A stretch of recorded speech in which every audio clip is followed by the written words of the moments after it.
tarde, meu nome é Solange Viale, e eu estou iniciando, né, nossa conversa para falar da nossa proposta de trabalho, que é realmente gravar uma roda de conversa, onde ela reflita as nossas problematizações a partir de um roteiro de falar-se da pré-pandemia, durante a pandemia e pós-pandemia. Então, essas discussões foram realizadas no nosso fórum e também no espaço que a gente tem de educação permanente com a nossa coordenação de apoio. Nós estamos representando essas regiões de saúde, com esse número variado de municípios, que apesar de geograficamente estarem muito próximas, têm especificidades que diferenciam muito umas das outras, certo? Então, aí depois cada um pode falar um pouco. E falar um pouquinho da nossa estratégia, da nossa trajetória, da estratégia de apoio, que foi super importante, esses 13 anos de experiência do Estratégia de Apoio do COSEN São Paulo, nesse processo da pandemia. Essa trajetória nossa de apoio, ela tem, entre muitas diretrizes, uma diretriz primordial, que é a consolidação das regiões de saúde, o fortalecimento dessas instâncias de pactuação, o apoio aos municípios nas construção dos seus projetos singulares, sempre com a escuta e a percepção das necessidades de cada uma das regiões e amparado e norteado pelas ferramentas da educação permanente. A abrangência e a complexidade também desses territórios com a atuação da Secretaria de Estado e do COSEN também foi parte das nossas reflexões. O nível de engajamento dessas regiões, o nível de maturidade desses gestores e das suas equipes técnicas. Como que problematizar isso com essas gestões, com esses gestores, utilizando para isso a sua capacidade de gestão, a participação e o protagonismo desses gestores, nesses movimentos, as potencialidades e fragilidades técnicas e operacionais desses municípios e dessas equipes, a abrangência e, na verdade, a dependência e as pressões políticas, né, inseridas nesse contexto, e também a situação de como eles iam trabalhar esse processo de cogestão, esse trabalho em rede e articulação regional, a capacidade operacional de cada região do estado e em relação principalmente aos insumos, medicamentos, os EPIs, leitos e etc. Ainda no nosso processo de reflexão, foi muito ativo e discutimos bastante a atuação dos pontos de atenção, considerando os processos regulatórios, os fluxos, o que estava contido dentro dos planos de contingência em relação às grades de pactuação em âmbito municipal, regional e estadual, e a organização das áreas de atenção básica e vigilância em saúde, e entre elas, e também com as outras áreas. Então, esse fez parte do nosso processo de reflexão. Agora eu passo para a Célia, para ela falar um pouco, se aprofundar um pouco nesse período antes da pandemia. É importante salientar que o trabalho está também nos fazendo refletir sobre a prática que vivíamos e a prática que estaremos vivendo. Antes da pandemia, os apoiadores tinham um papel presencial, nós fazíamos discussões técnicas em espaços de Câmara Técnica, CIRS e os grupos de trabalho prioritários da região. Nós éramos uma verdadeira ponte entre os municípios e o COSENS.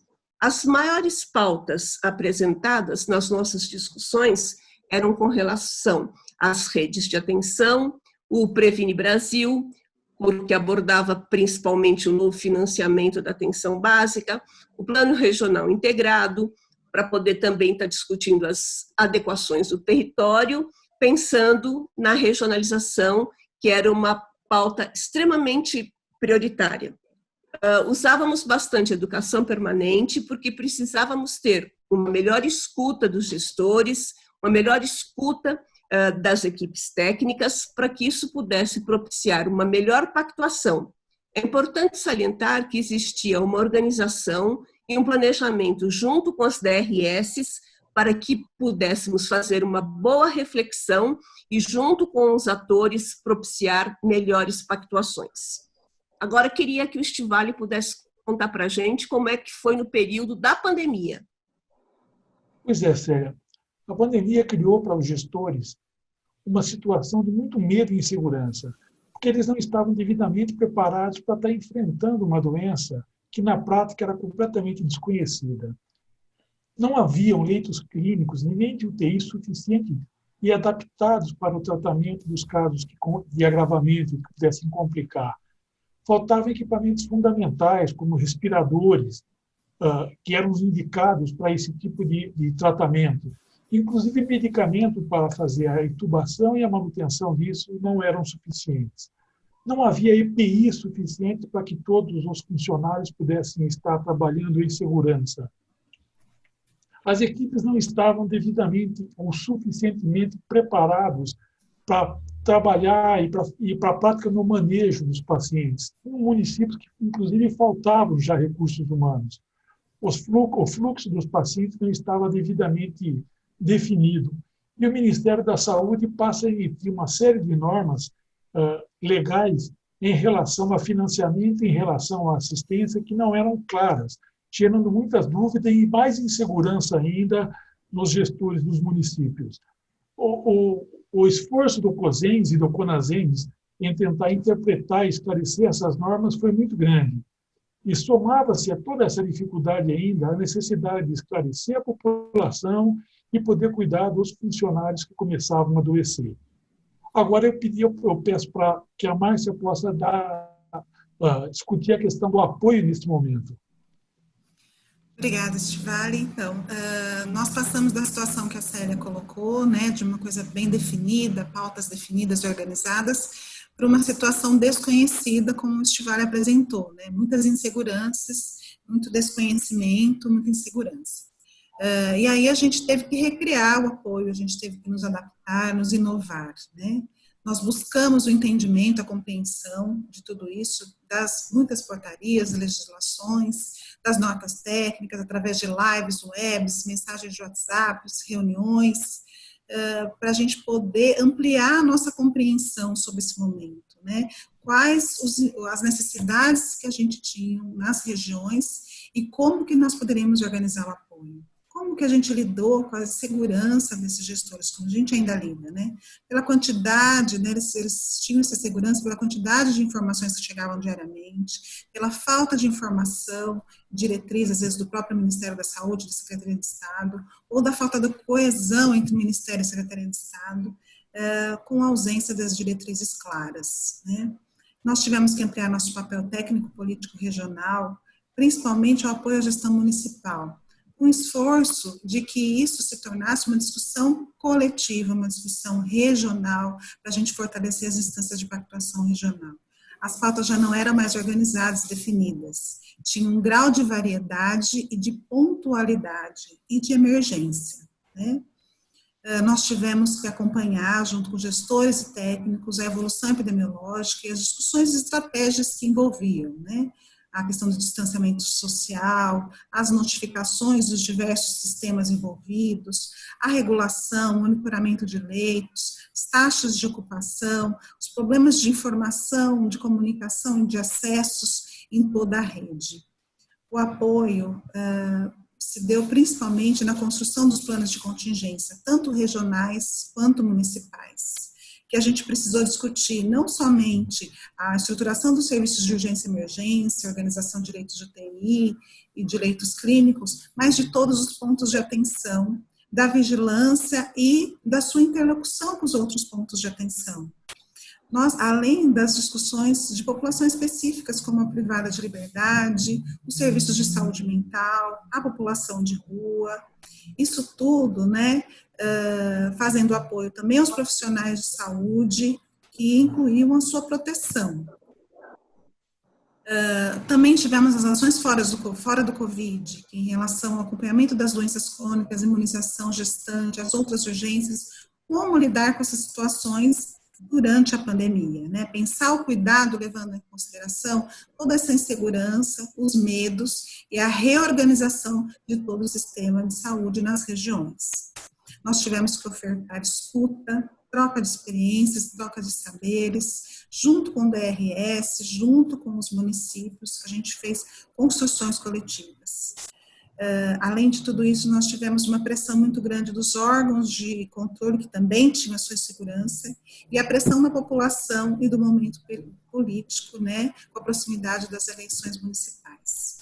Foi um momento de muita aprendizagem, está sendo um momento de muita aprendizagem, para avançarmos junto em relação às dificuldades, principalmente as barreiras tecnológicas, nossas mesmo, em relação às temáticas, que nem sempre são muito próximas, né, nós tivemos que aprender algumas temas que não nos eram tão próximos. E, sobretudo, né, tivemos que estar mais próximo aos gestores e ampliar a nossa escuta e a nossa capacidade de aprendizagem e compreensão. E aí, mediante isso, eu queria escutar da Isabel o que a gente discutiu, né, que a gente pensa nesse momento pós-pandemia. Então, Márcia, acho que para a gente falar do pós-pandemia é bem complicado, considerando que a gente está vivendo essa pandemia, né? Mas considerando tudo que a gente aprendeu, eu acho que um dos principais papel do apoio no pós-pandemia é como a gente fortalece a região de saúde e a gestão municipal, considerando esse contexto, né? E desafiando a produção do novo. Acho que a rede colaborativa tem um papel também de refletir sobre esse período que a gente viveu e os desafios de retomar sua atuação após a pandemia numa conjuntura de nova gestão municipal e de grande fragilidade da SES, da Secretaria Estadual de Saúde e do Ministério da Saúde, né? O apoio à gestão municipal e à região de saúde, transformando os processos individuais em processos que são mais coletivas, mais reflexivas, né? Fortalecendo essas instâncias de pactuação, CIR, Câmara Técnica, os grupos regionais e outros espaços coletivos, que possa ser de forma virtual ou presencial, quando for possível, né? Realizar um acolhimento, né, e o processo de formação dos novos gestores, é uma tarefa, né, que a gente vai ter, apoiar as construções dos planos municipais, né, incluindo todas as ações que foram construídas nos planos de contingências durante a pandemia, realizar o apoio e a construção da programação regional integrada, considerando o cenário epidemiológico, as singularidades das regiões, como a Solange colocou no início, né, o porte dos municípios, os tipos de município, quais são os acessos, as potências, as fragilidades, enfim, considerar toda essa diversidade, né, e especificidade de cada município, apoiar a construção de planos de retomada, quer seja das atividades assistenciais, né, como as condições crônicas, imunização, prevenção de agravos, como também construir protocolos regionais e ferramentas para a regulação da média e alta complexidade, né, para que a gente possa ter uma pactuação aí com a participação dos gestores municipais. Acho que processos de educação permanente, né, vão ter que se considerar o uso de novas ferramentas e tecnologias, como teleconferências, telemedicina, plataformas virtuais, enfim, coisas que nós aprendemos aí a utilizar com maior agilidade durante a pandemia. E as ações, apoiar, né, o gestor nas ações de articulações das instâncias representativas, seja municipais e estaduais, né. Então, a participação dos gestores nesses espaços é fundamental para que se leve em consideração temas relevantes como orçamento, novo financiamento da atenção básica, esse início de gestão municipal, enfim, todas as especificidades que foram impostas aí pela pandemia. E aí, Clarice, para fazer o nosso fechamento aí da nossa roda. Eu acho que as falas precedentes aí, elas demonstram bem aquilo que aconteceu conosco, né, e com o país, com a pandemia, por conta desses momentos, né, o que nós vivenciávamos e o que nós tínhamos antes da pandemia, durante a pandemia e nessa expectativa do pós-pandemia. A gente tem cenários bastante distintos, nós tivemos que nos reinventar práticas, reinventar ações assistenciais, ações de gestão, de financiamento, de uma série de questões. Eu acho que o próprio curso que nós fazemos, esse curso, teve que se reinventar, a educação estar sintonizado com aquilo que acontece no momento, foi isso que foi feito, e aí o curso tem um valor bastante significativo por conta da sua condução, da sua recondução, levando em consideração o cenário. Isso foi bastante importante, isso aproximou e horizontalizou as discussões entre todos nós, no âmbito nacional, isso foi bastante positivo. A ação desenvolvida pelo nosso COSEMES, o COSEMES de São Paulo, extremamente significativo no apoio, na valorização e no acompanhamento da gestão, no apoio de cada qual junto aos seus gestores, ao conjunto de municípios tão diferentes entre si. Isso foi muito grande, e eu acho que o grande pano de fundo para aquilo que vivenciamos antes, aquilo que vivenciamos durante a pandemia, estamos vivenciando, e aquilo que vamos pensar para o nosso futuro, é o Sistema Único de Saúde como um todo, né? A sua importância, a sua significância enquanto instrumento social, enquanto instrumento de cidadania. Eu acho que pensar tudo isso, otimizar tudo isso nos seus tempos e no seu devido valor é extremamente significativo, e uma grande importância do ponto de vista do exercício de cidadania. Eu acho que a pandemia trouxe grandes problemas, mas grandes oportunidades, e deixará grandes consequências, até de modo bastante positivo, na organização e no repensar da gestão.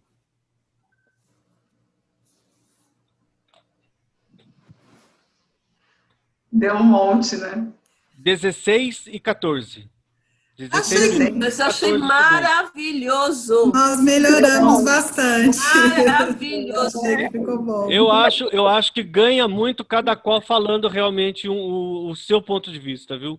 Eu acho que só falando fica uma fala muito única, né? E uma visão muito única. Eu acho que a gente tem que ser meio rebelde. Deixa de 16 minutos, não?